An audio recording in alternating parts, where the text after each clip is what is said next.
శ్రీమాత్రే నమ. జయ గురు దత్తాత్రేయ నమ. ఈ వీడియోలో మనం 2024 సంవత్సరం మార్చి నెలలో మకర రాశి వారికి మాస ఫలితాలు ఏ విధంగా ఉంటాయి అన్న విషయాన్ని పరిశీలిద్దాం. మకర రాశికి మరి మార్చి నెల ఫలితాలు పరిశీలించినట్టయితే ప్రస్తుతం రాశి అందే కుజ శుక్ర గ్రహాలు సంచరించడం అన్నది జాతకుడికి వృత్తి సంబంధించిన విషయాల మీద ఎక్కువ శ్రద్ధ పెట్టడం జరుగుతుంది. నూతన అవకాశాలు రావడం జరుగుతూ ఉంది. ఉన్న వృత్తితో పాటు అదనంగా ఏదన్నా వృత్తి చేపట్టాలనే ఆలోచన జాతకుడికి రావడం జరుగుతుంది. అలాగే చాలా కాలంగా స్ట్రగుల్స్తో ఆర్థిక సమస్యలతో ఇబ్బంది పడుతున్న జాతకుడికి ఆర్థికపరమైనటువంటి లాభాలు కలిగే అవకాశం ఉంది. కొంత మిత్రులు బంధువుల సహకారంతో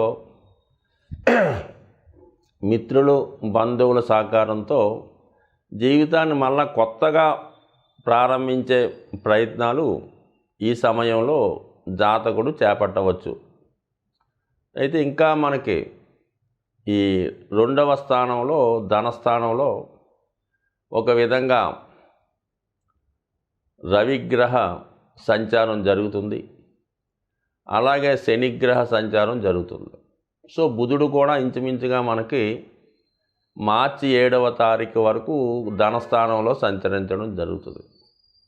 సో బుధుడు శని కుటుంబ స్థానంలో కలిసి ఉండడం వల్ల కుటుంబ సభ్యులతో కలిసి ఏదైనా అదనపు ఆదాయం కోసం ఏదైనా వ్యాపారం లాంటిది చేపడదామన్న ఆలోచన రావచ్చు. దాని కొరకు ఏమైనా ప్రభుత్వ సహకారం ఏమైనా లభిస్తుందేమో అన్నటువంటి ప్రయత్నాలు చేయవచ్చు. సో ఈ కారణం వల్ల ఖచ్చితంగా జాతకుడికి ప్రభుత్వ సహకారంతో కుటుంబ సభ్యుల సహకారంతో నూతన ఉపాధి అవకాశాలు ప్రారంభించే అవకాశం ఉన్నది. ఇక చతుర్థ భావంలో ఉన్నటువంటి గురువు, మనం గతం నుంచి ఈ వీడియోలో అనుకున్నట్టు వ్యయాధిపతిగా ఉన్నటువంటి గురువు 4వ స్థానంలో సంచరిస్తూ ఉంటాడు. సుమారుగా ఈ నెలంతా కూడా ఏప్రిల్ నెలాఖరు వరకు కూడా ఇదే రాశిలో సంచరిస్తూ, అంటే ఇప్పుడు ఏమవుతుందంటే మనకి ఏదైనా స్థిరాస్తి అమ్మి వేరే చోట కొనడం కానీ, లేదంటే ఉన్న గృహాన్ని విడిచిపెట్టి కొత్త గృహంలోకో అద్దె గృహంలోకో మారవలసి రావడం కానీ జరుగుతుంది.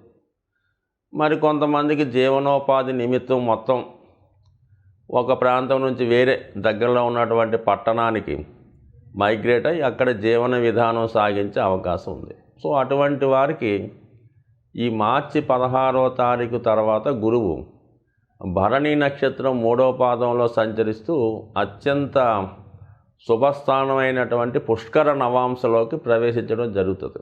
సో ఈ కారణం వల్ల ఈ సమయంలో జాతకుడు అంటే మార్చి 16 తర్వాత ఏ ప్రయత్నం చేపట్టినా అది అద్భుతంగా సక్సెస్ అయ్యే అవకాశం ఉంది. కాబట్టి ఒక గృహప్రవేశం కానీ, నూతన వ్యాపారం కానీ, కొత్త ఉద్యోగాన్ని చేపట్టడం కానీ, లేదంటే ఏదైనా ఒక శాస్త్రాన్ని నేర్చుకోవడం మొదలెట్టిన ఈ సమయంలో జాతకుడు మంచి ఫలితాన్ని పొందడం జరుగుతూ ఉంది.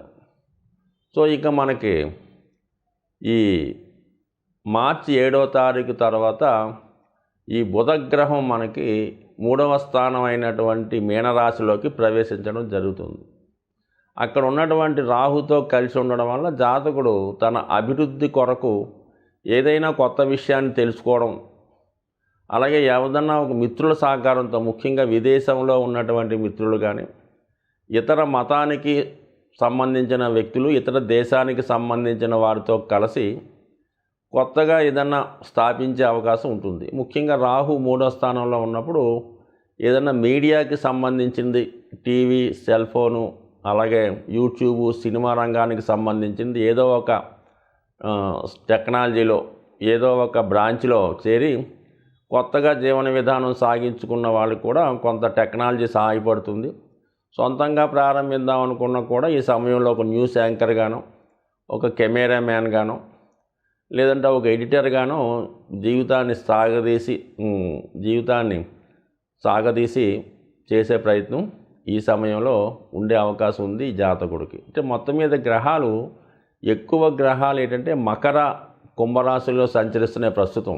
సో ఈ కారణం వల్ల ఏంటంటే ఈ జాతకుడు ఏ పని చేపట్టినా, ముఖ్యంగా ఈ మకర రాశి వారు ప్రతి పని చేయదాకా వచ్చి చివరి నిమిషంలో జారిపోయినట్టు ఉంటుంది. చేసిన ప్రయత్నం అంతా వృధా అవుతూ ఉంటుంది, ధనం ఖర్చు అవుతుంటుంది, ఏ పని ముందుకెళ్ళదు, ఆదాయం తగ్గుతుంది. ఈ విధమైనటువంటి చికాకులు జాతకుడు ఎదుర్కోవడం జరుగుతూ ఉంటుంది.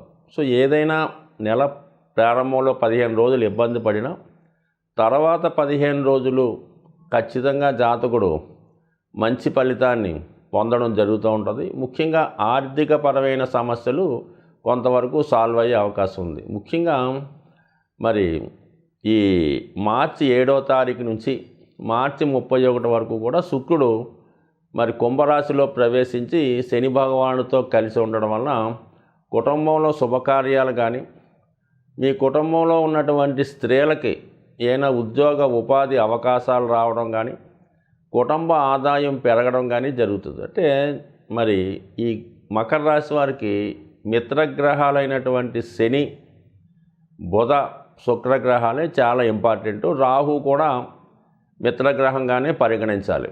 అటువంటి మిత్రగ్రహాలు కలిసినప్పుడు బుధుడు రాహుతో కలిసి ఉండడం, శుక్రుడు శనితో కలిసి ఉండడం, ఈ రెండు కూడా జాతకుడికి ఏదో ఒక ఉపాధి అవకాశాలు రావడం, మిత్రుల సహకారం కలగడం, ఇవన్నీ జాతకుడికి లభించి కొత్తగా జీవితాన్ని ప్రారంభించడానికి తగినటువంటి అవకాశాలు రావడం జరుగుతుంది. దానికి అనుగుణంగా గురుగ్రహం కూడా మనకి భరణి నక్షత్రంలో సంచరిస్తూ ముఖ్యంగా తులా నవాంశలోకి ఈ మార్చి 16 నుంచి రావడం, ఇవన్నీ కూడా జాతకుడికి అనుకూలించే అవకాశాలు.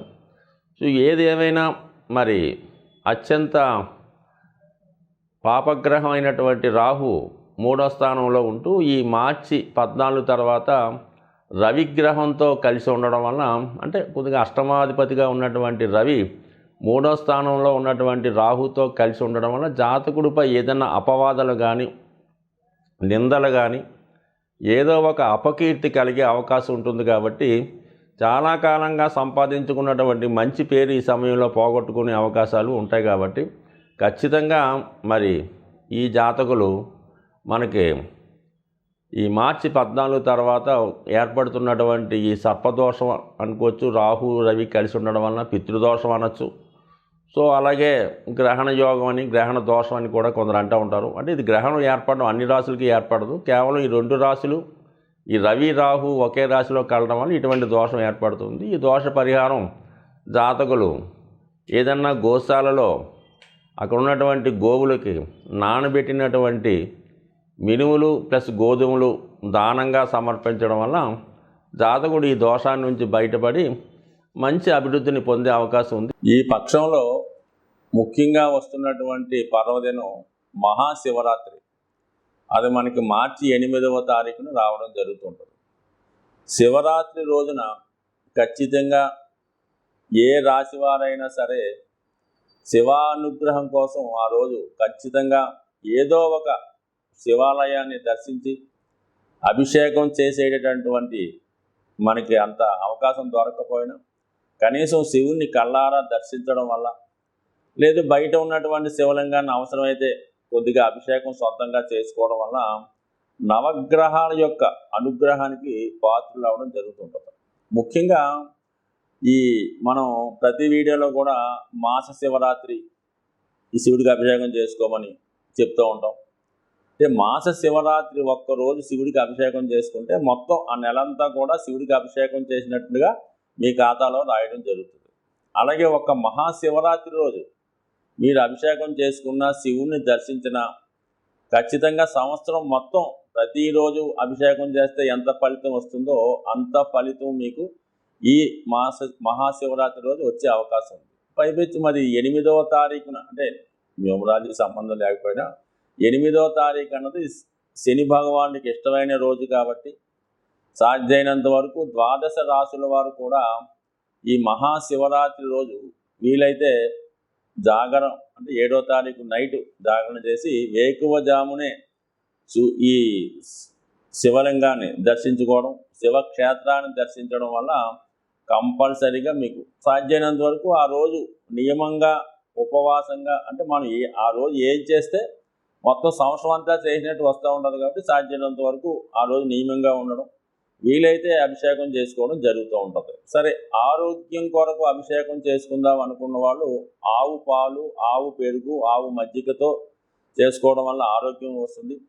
ఐశ్వర్యం కోసం ఎవరైతే అభిషేకం చేద్దాం అనుకున్నారో వాళ్ళు చెరుకు రసంతో కానీ పంచదారతో కానీ అభిషేకం చేయడం వల్ల ఐశ్వర్యం వచ్చే అవకాశం ఉన్నది. అలాగే మంచి కంఠం రావాలన్నా, వాక్చాతుర్యం రావాలన్నా, మంచి చదువు రావాలన్నా తేనెతో అభిషేకం చేసుకోవచ్చు. బట్ ఏదీ లేకపోతే శుద్ధ జలంతో అభిషేకం చేసుకోవచ్చు. అలాగే విభూతితో అభిషేకం చేయడం వల్ల మోక్షం పొందే అవకాశం ఉంది. బట్ ఏదైనా శివారాధన చేసుకోవడం వల్ల ప్రస్తుతం ఈ రాశిలో ద్వాదశ రాశుల వారికి ఉన్నటువంటి దోషాలు ఖచ్చితంగా పరిహారం అవుతాయి. ముఖ్యంగా ఎవరైతే ఏలినాటి శని, అష్టమ శని, అర్ధాష్టమ శనితో ఇబ్బంది పడుతున్నారో, లేదా రాహు యొక్క ప్రభావం, కేతు యొక్క ప్రభావం కూడా ఈ శివారాధన వల్ల వెళ్ళిపోయే అవకాశం ఉంది. అంటే సాధ్యమైనంత వరకు మరి మీనరాశిలో ఉన్నటువంటి రాహు ప్రభావం వల్ల తర్వాత చేద్దామనో, ఈ సంవత్సరం ఖాళీ లేదనో, జనం ఎక్కువ ఉన్నారనో మానేయకుండా అతి శ్రద్ధగా శివుణ్ణి పూజించడం, ఆ రోజు విధి విధానంగా నియమంగా ఉండడం, మీకు వీలుంటే ఆ రోజు ఈ శివాలయం దగ్గర ఉన్నటువంటి భక్తులకు కానీ అనాథులకు కానీ కేవలం మంచినీళ్ళు, ఏదో ఒక తినుబండారమో, ఏదంటే ఏదైనా ఫ్రూట్సో, వారికి ఎక్కువగా ఫ్రూట్స్ అయితే మంచిది, లేదంటే చంటి పిల్లల తల్లి పాలు కానీ, సాధ్యమైనంత వరకు ఒక 10 మంది కన్నా మీరు హెల్ప్ చేయగలిగితే జాతకంలో ఉన్నటువంటి గోచార రీత్యా వస్తున్నటువంటి సమస్త దోషాలు పోయే అవకాశం ఉంది. ఖచ్చితంగా ఈ నియమాన్ని పాటిస్తే సంవత్సరం అంతా కూడా ఆనందంగా ఉండాలని ఆశిస్తూ స్వస్తి.